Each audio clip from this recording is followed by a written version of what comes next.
Hello everyone, today we will speak about how to fix or how to solve the problem of not installed on the application of Netflix. We click on settings.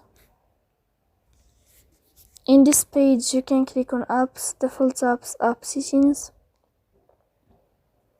On above you can search about Netflix and you will enter. Then you can click on first stop and you can click OK. After that you'll enter to the window of storage. Here you can click on clear cache.